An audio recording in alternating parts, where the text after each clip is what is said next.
What is up, Knights of Vex? We have just hopped off the first live stream of the Grand Arena season, and honestly, my mind is blown. I mean, things are not working the way they're supposed to be. I got to go against the one and only true Sith Lord Ugnaught on defense tonight, and the results will be surprising because something ain't right. Seems to be every single Datacron patch, CG just releases these bugged out Datacrons that are kind of underwhelming, or they're just not performing the way they're supposed to be. So we're going to have to see if it is a bug or if it's working as intended. But regardless, you guys will see what I'm talking about. I have compiled every single battle that I have done on my second account, which I just live streamed last night, which is, technically today, but it is last night because of the posting. But everything is going to be in a battle recorded for you, and hopefully it'll help you in your first round match and get you the win, because this is very helpful to get the morning of, and I want to help you guys out. So let me help you, and you guys can help me by liking the video really quick and hitting that subscribe button, because that is the best way to support your boy Vex, and it allows you guys to continue to get absolute GAC domination and victories from your boy. So without further ado, let's recap what we did and find out what works against these crazy Datacrons. So what I want to first start out with and begin is the one we're all here for. Ugnaught, the thug himself, Ugnaught. So he, on paper, is bananas broken, but this is him on defense with his level 9 Datacron and the grit level 6 with Ezra. Now, first and foremost, I have it paused here on purpose because this thing is bugged out of its mind, and you're going to see it throughout the recording. First thing, there's no backup plan on any of the characters. That's a bug. They're supposed to have backup plan. Didn't work out that way. This Ugnaught was modded very fast, like 327 speed. So we're going to play the gameplay really quick. Now watch this. That's supposed to be a fracture on the target enemy. We were not fractured there. So something's off. Whether the code is only working as intended for offense or what. Because I was testing in Squad Arena different types of leads between Ugnaught lead, Ezra lead, Hondo lead. It didn't matter. They all got the benefits on offense. On defense, it might just be turned off on defense. I really don't know. But this was Bosk, Mando, and Grief. And all I did was try to get the contract. So I am going to eventually put this on 2x speed. I just want to play out this battle really slow, really quick. But over here, you just get the contract, right? Really fast. I'm looking at the turn order. He puts captive on Bosk. I'm fine. I have to wait a little bit because it can't target Hondo. But moral of this battle is it's not working. Do not set this team on defense right now. They are strictly an offensive team until this is fixed, or even for the foreseeable future, because they really are meant for offense. This ended up being a full banner win with a squad. You don't get to really use that often anymore, especially in Kyber 1. And it saved me a very good team. A lot of players were saying they used Treya. No need to use Treya when bounty hunters just walk right over it. So over here, just want to showcase that's a full banner win against Ugnaught. That is absolutely crazy. I cannot believe that that's a thing. Now what I'm going to do is I'm going to go on a little bit faster speed and go through some of the other battles really quick. But that was pretty wild. Next up we have to talk about is going to be a full Relic 10 Stranger Starkiller Maul Hatefield team. This was a very tough defensive squad. It had a lot of defense. It had a lot of protection. It had the Sith damage immunity 6. But they stand no chance against Satele Shan with the Bastila level 9. You have way too much protection up, and the Terminator gain in the beginning is very helpful to get out ahead. No matter what happens, even against a full maxed out team, you seem to be in really good shape. So we're going to play this battle out really quick. I have one Relic 9, one Relic 8, and one Relic 7. I had the Basti 9, the damage reduction 6, and like a 40% protection Cron. So he is going to go out ahead. He's going to do his thing. Right foremost, go for Star Killer right away. Do the assisting on him. A lot of damage over here. The counterattack got rid of him. So over here, I'm trying to get the stun on Maul. I am going to go for the stun on Stranger. I was debating on what I wanted to do here. But I do think the stun is going to be the way to go, because obviously you don't want him to take a turn. Now, I go for the stun again because I think the stun is just way more impactful than the AoE at the moment. You want to control them. Go for the AoE, you kill them, and it's honestly a breeze. It really makes you question, is like, Is there any variation of Stranger or Datacron that you can set on defense that's going to stop Satele? You might not. And honestly, he might be a team that goes on offense, but at the same time, you might want to make your opponent use Satele's because it stops potential Lord Vader counters. So this meta is going to be very interesting again because there's a lot of heavy offensive teams. So that was a full banner win. So if you're setting Stranger Maul on defense with Starkiller, even with the extra relic levels and the good Datacron, Satele seems to be walking all over it in 3v3. No need for Jolie when you have the Bastille level 9. It definitely is superior than the Satele Shan level 9 for sure. So that's going to be that battle. I'm going to move on to the next one really quick. This is going to be Rey Ben Luminara. This is a double relic 10. Rey Ben, very good with the Luminara Datacron, extremely high stats. I'm rocking a triple relic 9 Queen Amidala, the Bulk level 3, and the Wordy Galactic Republic 6. Honestly, Luminara is very interesting for the Datacron in 3v3 because she doesn't have many homes. But Rey honestly doesn't have that many different teams that's going to stop Queen Amidala. I think whatever Rey team you set on defense, Queen Amidala is going to be just walk over it. It's really depending on stopping other counters. Like Luminara can definitely cause problems for Seer Malakos. Not a guaranteed L, but it just increases your chances of maybe getting a hold. So over here, I'm doing so much damage. I have 100% crit damage on my Datacron. Over here, I'm getting rid of Luminara. They're all in damage immunity, but I'm absolutely fine. The whole goal here is to try to control their cooldowns with the middle ability from Queen Amidala. Once you have your decoy down, use the second special to get the decoy back up. And over here, I ended up losing one banner on Queen because of the protection disruption. I couldn't regain it back. So that was unfortunate, but it's still a very solid and easy counter this season. So that's going to be Rey. Next up we're going to talk about is Pirate King Hondo with Silvo and Vane. Double Relic 10 with a Relic 9 Silvo. Pirate King Hondo is in a very weird spot this season. Very weird spot. This is a support Cron with I don't know if it's Grit. It might be Grit or it might be the Protection Recovery 6. I don't remember. But regardless, I don't think it's going to change a thing. I'm running Seer, Malagos, and Maul. I'm running a Darkside Max Health 3 with high crit damage. I think 70%. My highest crit damage Cron that I had. The question is, with Pirate King Hondo on defense, there's not many things that's going to stop this. The only thing that I can think of is swapping out Silvo for SM33, but that means you have a not optimal Maz Kanata counter for Lord Vader. So you have to pick and choose how you want to go about this season and what you want to do. SM33 with an attacker Cron might be better. We're going to have to see. But honestly, I don't think Pirate King Hondo is going to be doing crazy things on defense this season unless you get really bad RNG. So over here, this was a bad RNG moment for me because they took the buffs off of Maul and stole all of it. So they got Retribution and Frenzy. Not the best time. Not the best time, but we were able to manage around it. So even in a worst case scenario like this, you're in really good shape. Keep in mind, when you do Seer's middle ability, she's giving damage immunity. He has a chance of stealing that damage immunity, so be cautious when doing that. Now over here, I am just doing way too much damage. Even in their best case scenario, and my worst case, Malagos is still going to throw rocks and destroy them. So over here, I'm really worried about the banner recovery. I want to make sure I can get some banners back. So over here, I do have protection up for my Malagos, but go for the big hit here. That's back to full protection. Thank you for that follower, by the way, midstream. And that was a 56 banner win, so that was pretty solid. So Seer, Maul, Malagos is very good against Hondo this season, and hopefully you don't have to use them against anything else. Next up we got to talk about is, I missed it for a second. Let me see if I can go back a little bit. Hard to time it all. Oh, I missed it for a second. Hold on, guys. It's going to come for any second. I got to time it. One. There we go.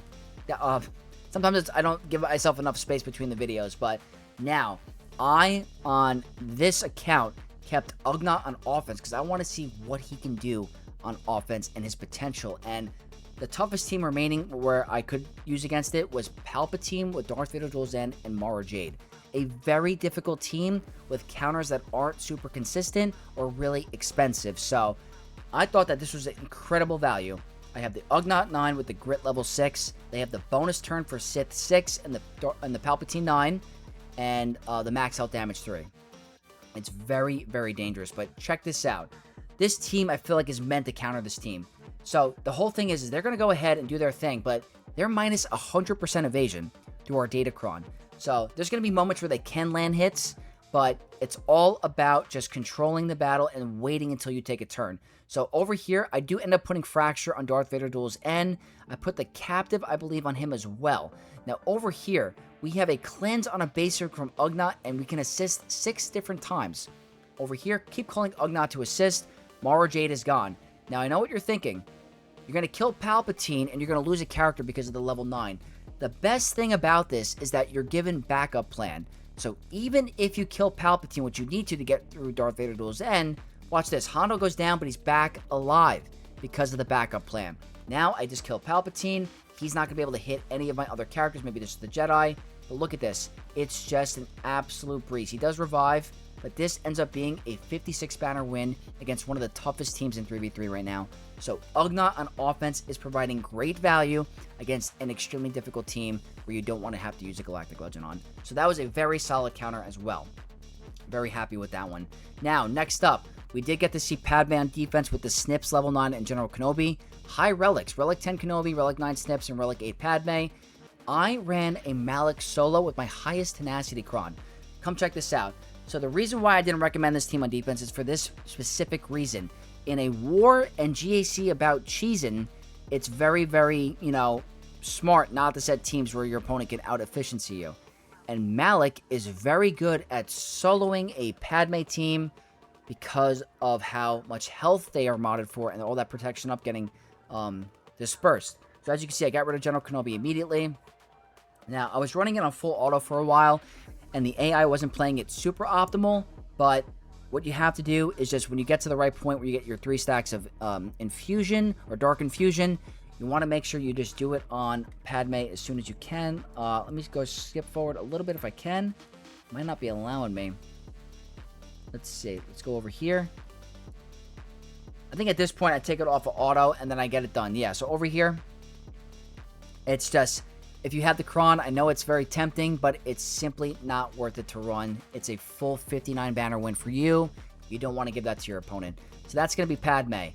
Now, next up, I saw my opponent did something very interesting, and I was thinking about doing this in my 3v3 video, but I decided to go for the super powerful 1 team instead of the 2 split. My opponent went for the split. They went for Jango, Zam, and OG Mando, and it's actually really smart. It's pretty genius. But I wanted to give a shot with Cobb Vanth. And what I have to say about this is proceed with caution if OG Mando is in the lineup, because that instant kill can mess you up. What I tried to do was go with Chief Nebbit to try to provide a good tank that I had the ability block level 3, so I can ability block Mando, and it got a little scary. So that's the Cron I was working with. It's very tough. It's very tough. So I do think Cobb Vanth is going to be a solid counter for Jango if OG Mando is not in the lineup. I have my Cobb Vanth modded for defense, by the way. So over here, he got the insta-kill off and killed by Chief Nebbit. So that was a problemo. That was kind of stinky. So there's a 33% chance that he kills your Cobb Vanth. You do not want that to happen. So if you're going to go against this with a OG Mando on defense, you got to just prepare for some bad RNG.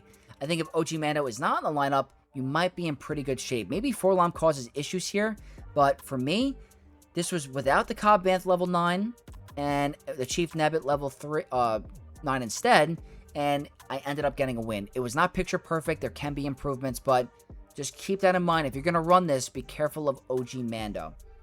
So that's that. Now, next up is going to be ISB, and this is a triple Relic 9 with the Focus Datacron.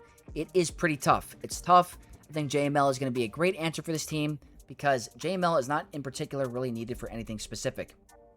The Cron that I was running was a bulk level 3 with high protection, I think 45% or something, and a 90% defense Cron. So you have to be careful with this because you have 2 characters that have a buff removal. Every time you remove a buff off of KX Security Droid, they're removing 50% turn meter away from your team. So every time you're doing that, turn meter is getting removed.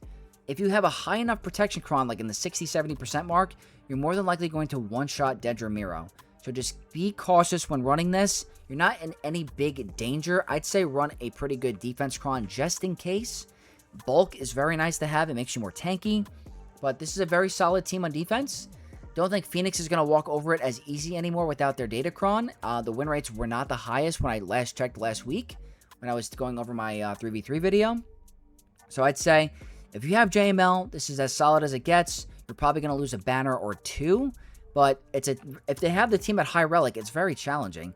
And I remember I lost. I think I used a Wampa solo last season with the Focus Datacron, and I got smoked, but JML was my answer. So until I figure out something a little bit cheaper, or I need JML for something specific, I think him over here until Jedi Leia comes to the game is going to be a pretty solid option for you. So over here, I just go for the insta-kill on KX Security Droid, and just keep going for the assist, the coin abilities, and I ended up getting a 56 banner win. So it really was not the end of the world. So that's ISB. This next up, and I clicked a little bit too fast. This is a Relic 10 Cassian with Kleya and Luthen. I'm running a bulk level 3 with 190% defense.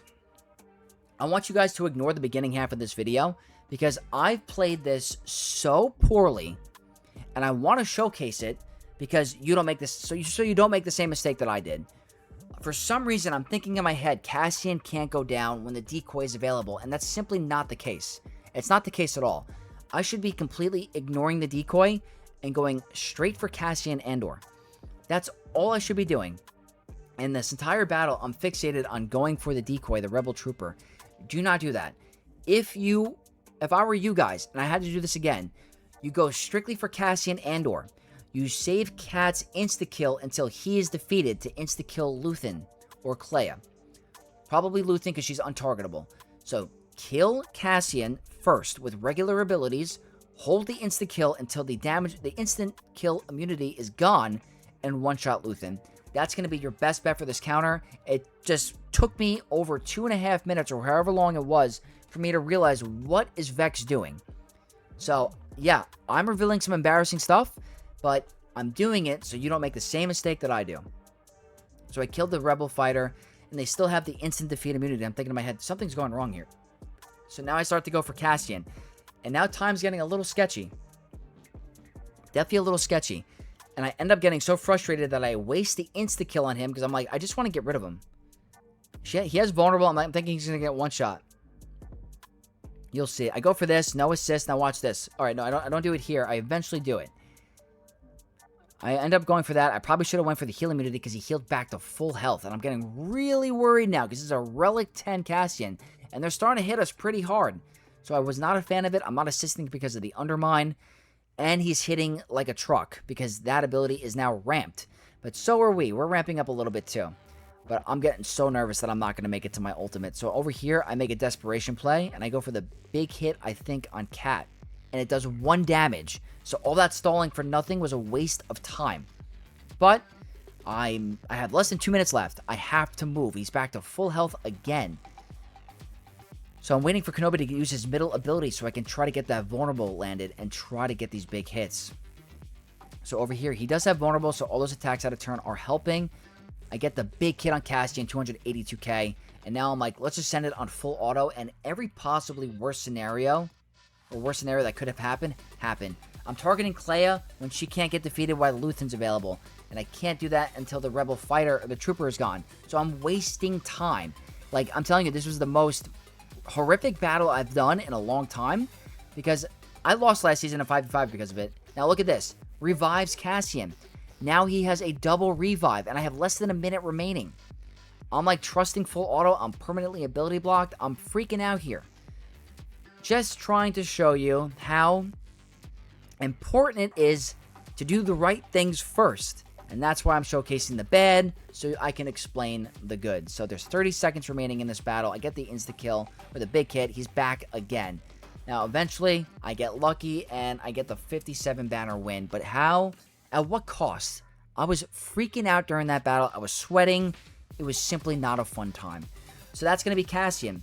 Now, next up, this is going to be a Boba Fett sign of Jango, Asaj Ventress Dark Disciple, and Fennec Shan. They have the Omicron enabled, and the Cron they are running is the 100% more damage level 6 for attackers. I am running the Baylan squad with Malak and Shan, and I think the Darth Revan focused Datacron, which is giving me health and tenacity and armor pen. I have a pretty fast Baylan. It sounds like looks like my Malak is a lot faster. I'm trying to get rid of Asaj Ventress Dark Disciple first. So over here, I'm just trying to gun her down. The stagger over here is very easy. This was not a hard battle. So Baylan doesn't have a focus Datacron anymore. He has really good value on offense. and I have no problem using this against this squad because they are very, very tough. Asaj's Omicron ended up being one of the best Omicrons from that era, besides Darth Vader Dual Zen. The problem here is I think I end up losing a double banner because I misplayed with the dots. So it was a 55 banner win, so that was the downfall.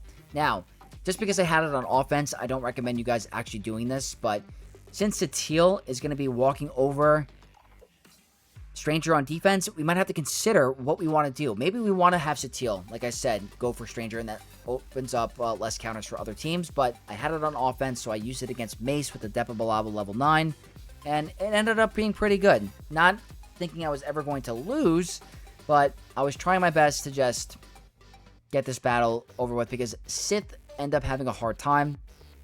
It could be a little dicey. So Kleya, obviously, I used Malak solo. I couldn't use Malgus. Kleya, I didn't want to risk the banners. So over here, I'm just trying to go for that big stun on Temple Guard. I go for the fear on Mace, but I probably should have done it, or not the fear, the fracture on Mace. The fracture. I probably should have put the fracture on Temple Guard, because if I did that, then Stranger's basic would have insta-killed. But I didn't do it that way, so it wasn't the best play. It was a slight misplay, but it happens. First round in Grand Arena. Over here, I go for that big AoE fear. Our Star Killer is unfortunately captive, so he's out of commission for a little bit. But we're doing some pretty good things. Big hit from Maul. Go for a basic on Mace. That's a big one-shot. Now, over here, I'm just trying to end the battle before she takes a turn, because I want really good banners. So she does take a turn, but we have that bonus protection, and we ended up getting a full banner win against Mace. So that's pretty solid. Not that that's very hard of a counter, but I want to showcase everything. Now, this next team was a Sortie level 9 with Grievous and Droideka. This was interesting, and they hit harder than I thought. I went with a Bad Batch team, Omega, Crosshair, and Wrecker. I have the Bulk level 3, which is the light side max health protection, with pretty good defense. I think 190% defense. The problem is that Droideka ignores defense with all that true damage. So over here, I'm trying to lower the stacks of Shaken on my Crosshair. I end up going for a Terminator move. It didn't really help. Over here, I'm at full health of protection. I do that on Crosshair. It lowers his cooldowns. That means more stacks of Shaken can be removed next turn. But wait till Droideka takes a turn. It's pretty surprising. I go over here, do a basic. I'm now in a spot where, look at that damage. That's a Relic 8 Wrecker getting destroyed. So I'm getting a little worried about that here. But I end up doing massive damage on Sortie. Now I'm trying to get rid of Droideka. Now look at this damage you're going to see from our Crosshair. This is going to be 1,000,000. Look at that hit. That's absolutely nuts. Now over here, the banners are trash, so I have to be really cautious. I ended up getting the banner back on Crosshair, but it was a 55 banner win. So you got to be a little bit careful with if you're going to run that counter. Be cautious of Droideka level 9. Not that it's the most crazy team, but it could probably steal a banner or two like it did here today. So next up, I want to showcase Resistance.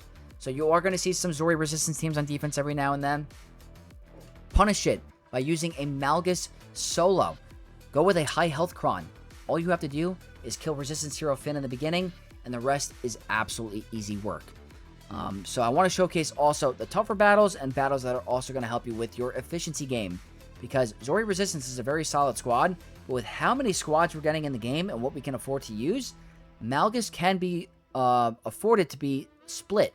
And as you can see, I used the 2 Bald Sith Lords for 2 59 banner wins today, which is very, very solid. So it's always nice to show some pretty good efficiency when you have it available, because it can make a difference in the end.